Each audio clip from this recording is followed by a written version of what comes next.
Nesta tarefa, Hércules deve capturar um javali que atemoriza um certo local.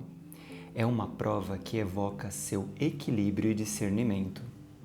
A uma certa altura, quando o ser está habituado a entregar-se à purificação, o trabalho sobre o desejo humano torna-se mais leve e pode ser feito com jovialidade e alegria.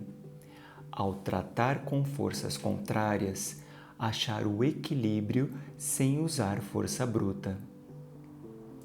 Olá, amigos e seguidores do canal, sejam todos muito bem-vindos ao nosso programa Trechos de Conhecimento. Hoje estudaremos o 7º trabalho de Hércules, a captura do javali. Como usualmente fazemos, vamos à síntese deste trabalho. O processo é o homem começar a adquirir equilíbrio entre os pares de opostos no plano físico. Já a tarefa principal é lidar com forças opostas e encontrar equilíbrio entre elas. A realização é alcançar a capacidade de compreender o incongruente. E, por fim, a chave para a realização é não utilizar a força bruta. Iniciaremos nossa leitura na página 101. Vamos lá?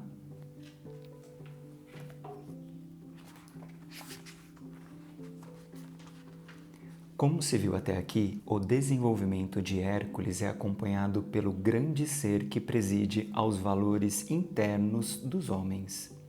Responsável por seguir o crescimento de grande número de almas, no nível em que vive, em que tem sua consciência, esse ser reflete sobre o que é necessário para o herói nesse período de sua vida sobre a Terra, a fim de que ele possa realizar-se como um indivíduo espiritualmente consciente. O grande ser percebe, então, que Hércules precisa vencer uma prova que evoque seu equilíbrio e discernimento. Assim, nova tarefa o espera, a de capturar um javali devastador de terras.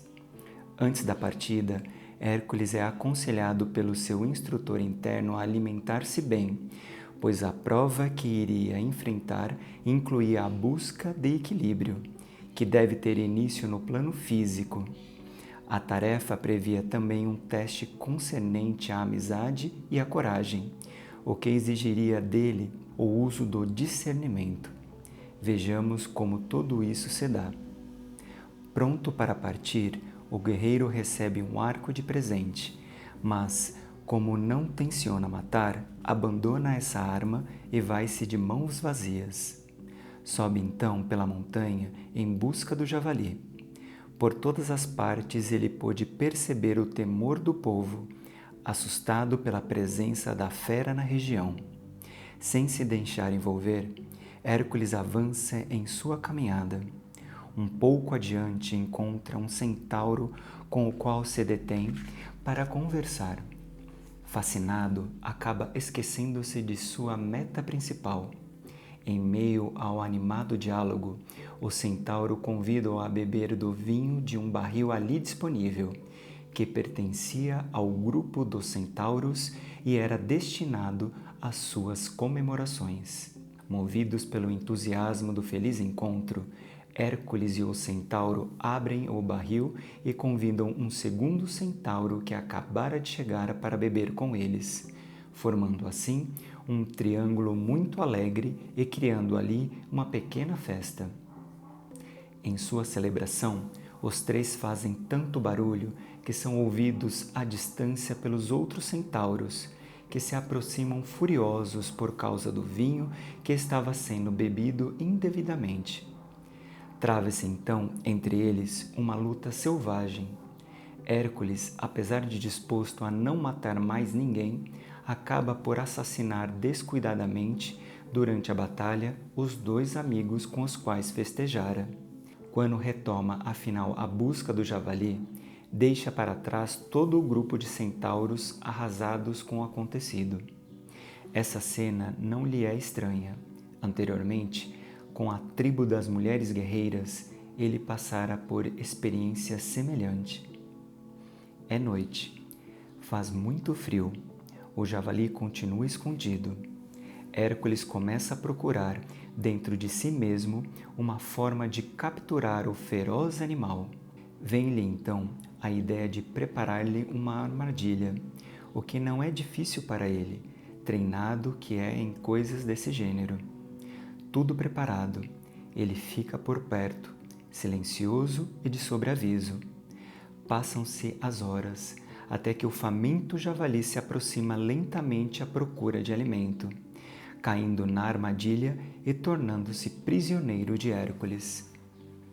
A partir daí, o herói tenta domesticá-lo e ensiná-lo, e o javali, por incrível que pareça, mostra-se dócil. Tanto que, após algum treinamento, Hércules entra com ele na cidade, tendo-o seguro pelas patas traseiras e totalmente dominado. Isso deixa estupefatos todos os que assistem àquela cena incomum. Cantando e dançando após ter cumprido a tarefa, Hércules torna-se herói ainda mais conhecido. De acordo com o instrutor, estava realizada a experiência do equilíbrio. Contudo, uma lição permanece suspensa. O grande ser, que preside ao desenvolvimento interno das criaturas, prevê que o centauro deve ser reencontrado no futuro, para que Hércules compreenda melhor certos fatos. Afinal, ao matar pela segunda vez o que se destinava a ser amado, ele adiara essa aprendizagem. Enquanto isso, Hércules pôde estar alegre e festejar, e é o que ele faz.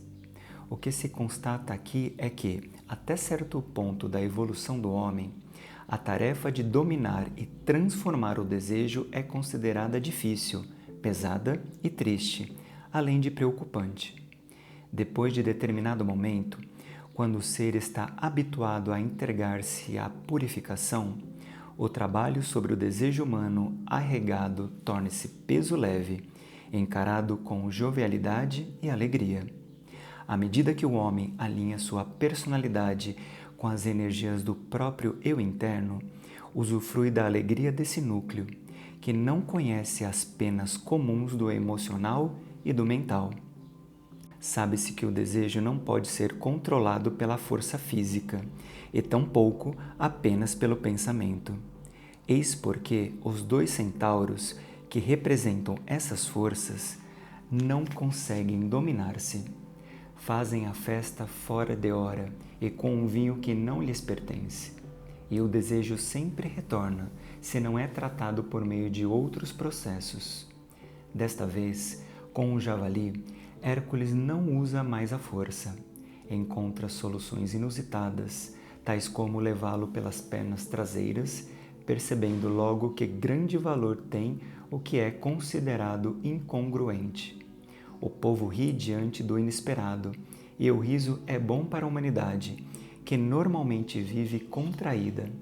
Ao conduzir o javali pelas patas traseiras, querendo ou não, Hércules agiu como faz comumente a alma com o desajeitado corpo emotivo do aspirante espiritual, ou com o relutante corpo mental de quem assumiu a própria evolução, o que significa não poder mais retornar ao ritmo da evolução natural, a vida de pessoa comum.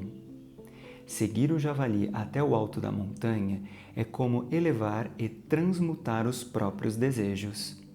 Tomemos como exemplo a comida. A princípio, o homem, ainda instintivo, come por gula e assim passa inúmeras encarnações, até que seu corpo físico dê sinais de cansaço ou de doenças trazidas pelo excesso de ingestão alimentar e pela má digestão. Em seguida, decorre uma série de vidas nas quais ele se alimenta não mais por gula, mas para manter-se sadio, condição que já aprendeu a valorizar. Depois, num novo ciclo, o homem come para melhorar a vibração do próprio corpo, a fim de usá-lo no serviço da alma que o habita. Ora, essa sequência equivale justamente à escalada da montanha empreendida por Hércules. A mesma escalada dá-se com o sexo no plano físico, como vimos na história do touro da Ilha Sagrada. Aqui, na sétima etapa dos trabalhos simbólicos, Hércules eleva o desejo de um modo geral, mas ao vencer a prova está, na verdade, na conquista do equilíbrio. Ao sugerir-lhe no início que se alimentasse, o instrutor não quis que ele se entregasse à comida e à bebida desregradamente. Quanto à prova relativa ao sentimento da amizade, o instrutor não teve a intenção de desviar o guerreiro de sua meta. Quando se afirma que a alegria é uma qualidade da alma, não significa que se deva fazer alarde, o que pode atrair forças involutivas. Desde o princípio, Hércules tinha a intenção de não matar, de não ser violento, tanto assim que deixou para trás as armas que dispunha. Todavia, quando estão presentes as forças do desequilíbrio, a falta de controle predomina e os acontecimentos passam a seguir uma antiga ordem de hábitos. No entanto, o desejo amestrado, simbolizado pelo javali domesticado por Hércules após ter caído na armadilha, está sob nosso controle e obedece-nos, tornando-se cada vez mais maleável. Outro aspecto desta história serve-nos de profundo estímulo. De um ponto de vista superior, como o do ser que preside, e não corriqueiro, os fatos e acontecimentos não têm tanta importância, mas sim o crescimento e a ampliação da consciência do homem ao vivenciá-los e as transformações que fazem si por meio deles. É claro que as intenções positivas nem sempre correspondem às nossas possibilidades reais. Podemos ter o propósito de não matar, de não nos embriagarmos, não nos iludirmos. Porém, se o javali ainda não foi domesticado, nada podemos garantir. Os seres que nos presidem sabem de tudo isso, e o que conta para eles é que não fiquemos estagnados no ponto que já alcançamos, mas que sigamos adiante no processo evolutivo. Em tempos passados, quem se sentisse culpado permanecia corroído por isso, e assim passava até mesmo por estágios de purificação. Hoje, porém, o sentimento de culpa não tem mais razão de ser na vida do homem.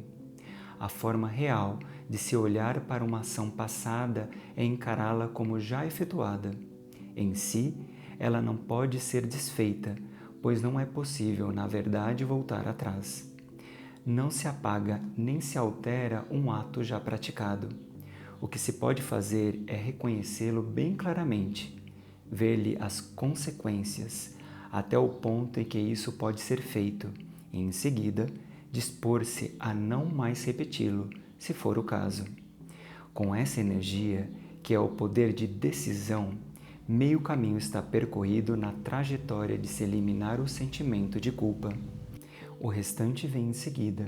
Após decidir não mais repetir um ato negativo, a pessoa passa a praticar um oposto. Assim, o universo se reequilibra. Não há culpa, não há erros, mas experiência que gera um comportamento mais maduro. Conforme tivemos já a oportunidade de afirmar, seres de evolução superior estão mesclando sua consciência à consciência da Terra, e esta, como planeta, está sendo imbuída de consciência solar. Não há, por enquanto, como comprovar tal afirmativa, apesar de a maioria dos seres terrestres já sentir sua verdade no profundo do próprio ser. Quando os trabalhos de Hércules foram revelados ao mundo, já continham, nas suas etapas finais, a alegria que prenunciava os tempos de hoje. Agora, o homem ajusta seus padrões vibratórios ao do Espírito Único. Começa a erguer-se após tanto tempo em que esteve caído na culpa. Eis porque Hércules ri, eis porque todos riem. Não é por irresponsabilidade, mas por saberem internamente que a humanidade se libertou de si mesma em algum nível profundo da consciência e que falta pouco para essa nova realidade se refletir no seu ser físico-psíquico. Hoje ficamos por aqui. Caso queiram adquirir ou baixar gratuitamente esta obra, acessem o nosso site www.mantra-yoga.com www.irgim.org.br. No próximo programa estudaremos o 8º trabalho de Hércules, Erguendo a Hidra de Lerna. Até lá!